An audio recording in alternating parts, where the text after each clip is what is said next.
नमस्कार। हिंदी आचार्य में आज पढ़ेंगे कुतुबुद्दीन ऐबक के बारे में।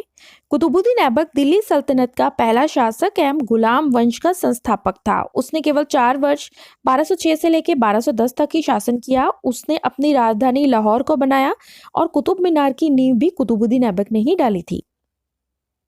कुतुबुद्दीन मूलतः तुर्किस्तान का निवासी था और क्योंकि उस समय पर दास व्यापार का प्रचलन था तो दासों को उचित शिक्षा देकर उन्हें राजा के हाथ बेचा जाता था। इसी तरह से वह भी एक दास था जिसे कि मोहम्मद गौरी ने खरीदा था और मोहम्मद गौरी ने कुतुबुद्दीन ऐबक को अपने शाही अस्तबल का अध्यक्ष यानी कि आमिर ए आखूर भी नियुक्त कर दिया था।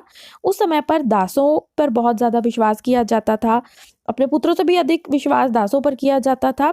तो कुतुबुद्दीन ऐबक दास था मोहम्मद गौरी का और जाट सरदारों ने हांसी के किले को घेर कर नसीरुद्दीन के लिए संकट उत्पन्न कर दिया था और ऐबक ने जाटों को पराजित कर दिया। इसी तरह से उसने अजमेर में भी विद्रोह को दबाया और जब मोहम्मद गौरी का जयचंद के साथ में युद्ध होता है उसके कन्नौज के शासक का, उसमें भी ऐबक उसकी मदद करता है।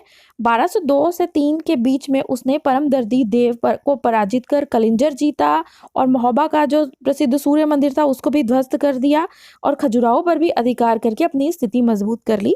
और इसी समय गौरी के सहायक सेनापति बख्तियार खिलजी ने बंगाल और बिहार पर अधिकार कर दिया। जो ये समय है, इस समय पर ही जो बख्तियार खिलजी है, बच्चों इसमें कंफ्यूज होने की जरूरत नहीं है। जो बख्तियार खिलजी है, यह बख्तियार खिलजी एक सेनापति है। यह एक सेनापति है कुतुबुद्दीन ऐबक की तरह ही मोहम्मद गौरी का। यह जाता है बंगाल और वहां पर नालंदा विश्वविद्यालय को ध्वस्त करता है।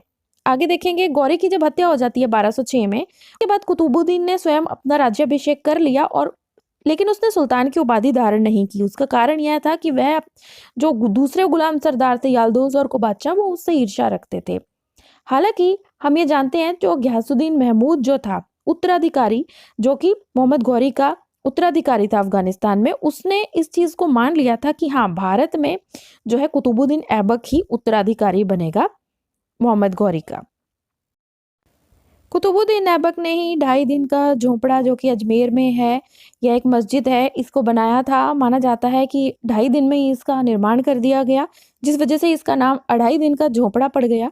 और हालांकि यह इससे पहले एक संस्कृत विद्यालय था, इसे ही तोड़ फोड़ कर इसे परिवर्तित करके मोहम्मद गौरी के आदेश पर कुतुबुद्दीन ऐबक ने इसका निर्माण करवाया था। कुतुबुद्दीन ऐबक चौगन खेलते हुए, पोलो खेलते हुए मर गए थे, इसीलिए उनकी जो टूम्ब है वो अनारकली बाजार लाहौर में ही है और वो लाहौर में ही इस तरह से पोलो खेलते खेलते, चौगन खेलते खेलते घोड़े से गिर गए थे। अब आगे देखते हैं कि ऐबक ने क्योंकि अपना उत्तराधिकारी किसी को घोषित नहीं किया था, इसीलिए आराम शाह को आमिरों ने तुर्की उसको राजा घोषित किया। ऐबक की 3 पुत्रियों में से एक पुत्री इल्तुतमिश के साथ ब्याही थी, इसीलिए इल्तुतमिश ने आगे गुलाम वंश की सत्ता संभाली। देखिए, जो इल्तुतमिश है वह एक गुलाम है कुतुबुद्दीन ऐबक का। वह गुलाम होने के साथ साथ में उसका जमाई भी है कुतुबुद्दीन ऐबक का। तो कुतुबुद्दीन ऐबक के बाद उत्तराधिकारी इल्तुतमिश बनता है। हालांकि पहले आराम शाह को उत्तराधिकारी बना दिया जाता है लाहौर में, लेकिन इल्तुतमिश ही वास्तविक उत्तराधिकारी बनता है और वह लाहौर से फिर दिल्ली भी चला जाता है।